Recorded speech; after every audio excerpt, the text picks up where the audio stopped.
I'm Andrew Schwartz, and you're listening to The Truth of the Matter, a podcast by CSIS where we break down the top policy issues of the day and talk with the people that can help us best understand what's really going on. To get to the truth of the matter about Russia, Ukraine, and the ongoing war, I have with me my favorite all-time guest, friend of the podcast, Dr. Seth Jones, head of the CSIS Defense and Security Department, also Harold Brown Chair, and just an all-around great guy. Seth, welcome. Andrew, it is always a pleasure to be on the best podcast ever. It is. Best ever, right. Speaking of best ever, there's a lot of bests and worsts going on in Europe, Russia. President Trump, today we're talking on Wednesday, the 28th of May. President Trump accused Vladimir Putin of playing with fire and saying that, there's some really bad things that would happen in Russia, have already happened. Let me start that. I think you should get the expletive in there. Yeah, okay. President Trump today, Wednesday, May 28th, has said that Vladimir Putin is playing with fire, that really bad things have happened in Russia and could happen if it weren't for him. Dmitry Medvedev responded and said, hey, the really bad thing is World War III.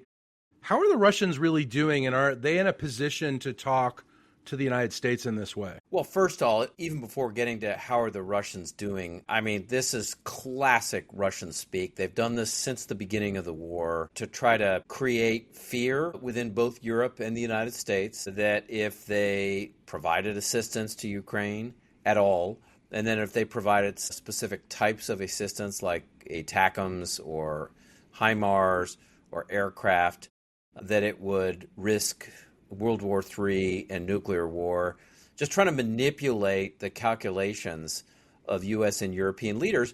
And frankly, Putin, I think, has been somewhat successful at creating this fear, which is completely unfounded, that by providing assistance to Ukraine, that it will create the context for or increase the probability of World War III. And I think the question now is whether President Trump is going to go down the same road that we've seen a number of European and other U.S. officials go down, which is to get scared and then not to start to turn the screws on the Russians, whether it's sanctions. The Senate is all in for sanctioning the Russians, the bipartisan bill in the Senate led by Lindsey Graham, ally of the president, or to increase aid, military assistance to Ukraine, which is where many of the European countries are. So I think that's sort of what the Russians are trying to do, is to manipulate this fear of a World War III, which is, I think, totally unfounded and is entirely based on trying to manipulate leaders. And the stark reality, Andrew, is that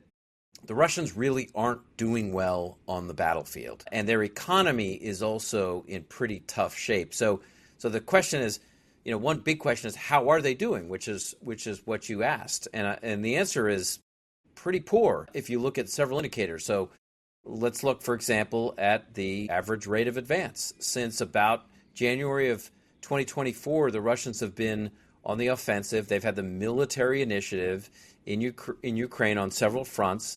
And so, for example, on the Kharkiv front, they've advanced at an average rate of about 50 meters per day. Just to put that into historical context, that was the slowest offensive we had seen in looking at World War I campaigns, World War II campaigns, and a number of others, some as Arab-Israeli wars. The rates of advance are historically slow. So that's one, is that they're not moving very fast. This is an attrition war. The Russians have failed to maneuver. A second indicator is, how much territory have they been able to seize in the last 16, 17 months or so? And the answer is it's a tiny amount, a maximum of about 5,000 square kilometers in Ukraine since about January of 2024. It's mostly been in the areas around Donetsk, Luhansk, and Kharkiv oblasts. It amounts to less than 1% of Ukrainian territory, and that's after over a year and a half of offensive operations. A third area is the material losses. So we've seen ratios of between 5 to 1 to 2 to 1 in Ukraine's favor on equipment losses. So they're losing equipment at a significantly greater rate than the Ukrainians are. So almost 1,200 armored fighting vehicles have been destroyed, over 3,000 infantry fighting vehicles, hundreds of self-propelled artillery, almost 2,000 tanks, all destroyed. So they're losing equipment at a significant rate. They've also been able to replace some of these. But if you look at the fourth category, which is fatalities and casualties, I mean, this really hits home. The Russians are likely, Andrew, to hit the 1 million casualty mark later this spring or early summer of 2025.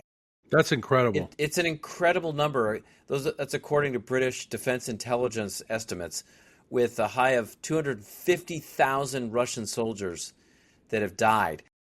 To put those numbers into perspective, Russia has suffered, according to our calculations, 5 times as many fatalities in Ukraine.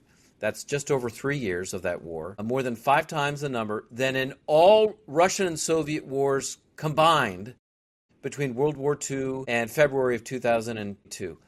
And that's almost an 80-year period. So to put the fatalities also in a perspective of some of Russia and Soviet Union's other campaigns, the Russians have lost 15 times the number in Ukraine than in their decade-year war in Afghanistan, and 10 times more than their 13-year war in Chechnya in only, in barely over 3 years. So in all the categories we looked at, from rates of advance to territory seized to equipment destroyed to casualties and fatalities, just the indications are terrible. I mean, this is not a well-performing, successful military advance over the last 17. And just for our listeners, the difference between casualties and fatalities is, of course, death. Casualties means you were taken off the battlefield with some kind of injury. Yeah. Casualties would include both killed and wounded. So casualties is the bigger number, which is why the Russians have suffered, again, by our count, and this is pretty comparable to what British Defense Intelligence has reported publicly, about 950,000 casualties. That's both killed and wounded, and about 250,000 killed. So anywhere between 3 and 4 times the number of casualties, which combines them, than fatalities. Seth, are you concerned about the Russian advances in the last month, including the attacks on cities like Kiev into residential areas? Well, Andrew, I would break it down into 2 kinds of activities. The first is what I would call punishment. So the Russians have definitely increased the punishment, and those are drones, missiles, cruise and ballistic missiles directed at Ukrainian cities, a civilian population, but also some defense industrial base installations in Ukraine. But that focus is really fear, intimidation of the Ukrainian population, and any psychological impact that might have on the U.S. or Europeans or others that are watching this, expressing concern that cities are being bombarded. But there's a second issue, which is the Russian attempts at advancement along the main lanes. Those are in Donetsk and Luhansk and Kharkiv oblasts, a little bit down in the south in Kherson. And it's in those areas that the Russians have been terribly slow. What's interesting is this far into the war, over 3 years, the Russians have really failed to do what is called maneuver warfare. So really to use the combination of vehicles like tanks with artillery or missiles that are shot from aircraft, so think like cruise missiles, that are shot in a way that brings fires together with advancing forces, and it's done in ways that allow the Russian army to take to take territory and advance much more rapidly. They have failed to do that, which is why we're not seeing a significant increase in their average rates of advance. So it does appear what they are doing is firing a lot of standoff weapons at cities, but not being particularly successful at retaking territory. So it's the punishment side that most of the world is seeing. And Seth, I think this is what you mean by saying, they're really in no position to be throwing around terms like World War III when they're stalled in Ukraine. They're clearly in some form of quagmire, and they're punishing civilians. So is that what we're talking about here? It seems so far-fetched.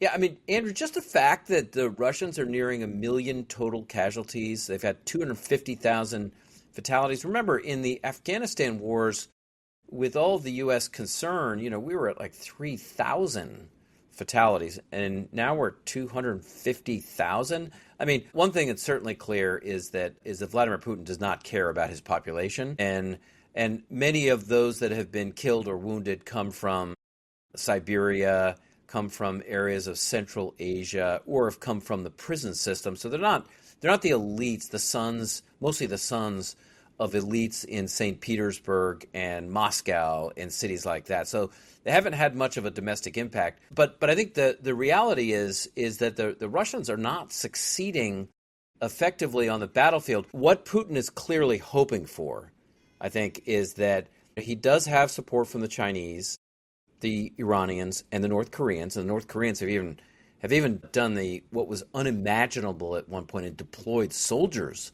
to the Ukrainian war, mostly in Russia, and giving them ammunition. I mean, the group you just mentioned is a hell of a friend group. Yeah, and the Ukrainians have had that with Europe and with the United States. And what Putin is hoping for, and it looked like a couple of weeks ago maybe he was going to get, which is the U.S. gets frustrated with the stalled negotiations, and that President Trump just turns and walks away from Ukraine and stops providing assistance, stops providing intelligence for targeting, which has been extremely effective. And that shifts the overall balance of power away because you pull the U.S. out of that equation. That's what Putin has been hoping for. And, that's what the U.S. did in Afghanistan, is it eventually just left. That's what it did in Syria, which is it provided assistance to some of the opposition groups in Syria, and then the U.S. then walked away and let the Russians, with the Syrians, retake most of the territory. So that's what Putin is hoping for. He just doesn't have that yet. And as far as President Trump, you mentioned, he walked away because he's frustrated about the negotiations. Recently, last couple of days, he's been, going after Vladimir Putin on social media. Do you think that he's reengaged now? And what do you think how might this play out if he is indeed reengaged? Yeah, that's really hard to know, Andrew. The reality, I think, is with some of the public disclosures of conversations between Trump and Putin, it's been a long-term hope that they can start trading again, so they can bring the sanctions down, and that all sides, including the U.S. and the Russians, can get richer, that the Russians can come back into the fold and start participating in a range of global athletic competitions as well. But I think the reality is that is not the way the Russians view the war in Ukraine, and they view Ukraine as illegitimate.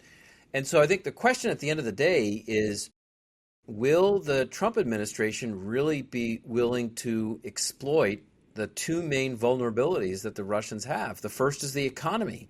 I mean, in areas like oil and gas, they make up between 30 and 50% of Russia's total federal budget revenue.